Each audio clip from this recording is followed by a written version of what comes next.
राधे राधे, जय श्री कृष्णा, जय हो विष्णु भगवान की जय। आज हम करेंगे इंदिरा एकादशी की व्रत कथा। इंदिरा एकादशी की कथा बहुत ही पुण्यदायी मानी जाती है। अश्विन माह के कृष्ण पक्ष की एकादशी को इंदिरा एकादशी कहा जाता है। यह एकादशी श्राद्ध पक्ष में आने के कारण एक विशेष एकादशी होती है।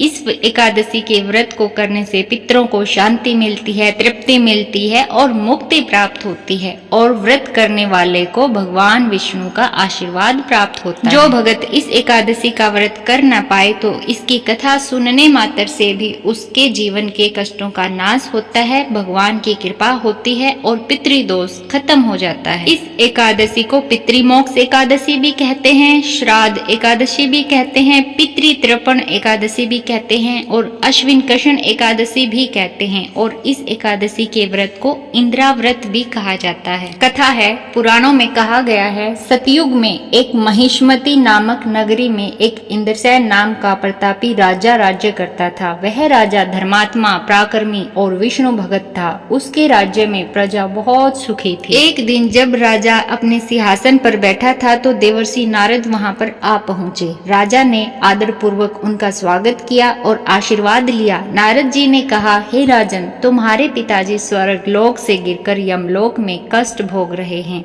और बहुत दुखी हैं। उन्हें पापों से मुक्ति दिलानी है। राजा ने दुखी होकर उपाय पूछा। तब नारद जी बोले, हे राजन, अश्विन माह के कृष्ण पक्ष में एकादशी आती है जिसे इंदिरा एकादशी कहते हैं। उस समय श्राद्ध पक्ष भी होता है और श्राद्ध पक्ष की इस एकादशी का व्रत करने से पितरों को मुक्ति मिलती है। इसलिए हे राजन, आप इंदिरा एकादशी का व्रत करके पिता के नाम का संकल्प कर दो तो व्रत के इस पुण्य से आपके पिताजी को अवश्य ही मुक्ति मिलेगी और अवश्य ही स्वर्ग लोक में दोबारा से स्थान मिल जाएगा। फिर राजा ने देवर्षि नारद से व्रत की विधि पूछी।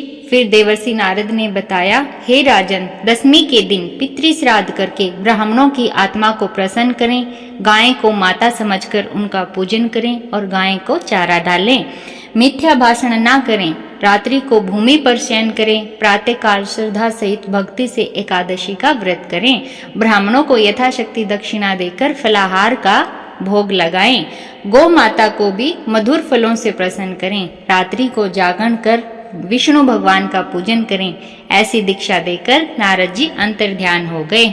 राजा ने इंदिरा एकादशी का व्रत परिवार सहित किया। उसका फल ब्राह्मणों के सामने पिता को प्रदान किया। उस समय आकाश से पुष्पों की वर्षा होने लगी। ऐसा करने से उनके पिताजी को पापों से मुक्ति मिल गई और जब ऊपर की ओर दृष्टि की तो राजा के पिता पुष्पक विमान पर चढ़कर देवलोक की ओर जा रहे थे।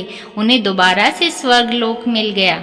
जय हो विष्णु भगवान की जय, जय हो पितृ देवता की जय। याद रहे, इंदिरा एकादशी का व्रत करने से पितृ तृप्त होते हैं और पितृ दोष की समाप्ति होती है। व्रत करने वाले को विष्णु भगवान की कृपा और पितरों का आशीर्वाद प्राप्त होता है। अगर वीडियो अच्छी लगी है तो वीडियो को लाइक करें, कमेंट करें, चैनल को सब्सक्राइब करें। ऐसे ही और वीडियो देखने के लिए हमारे चैनल भक्ति ज्ञान नंबर 1V5 को सब्सक्राइब करें।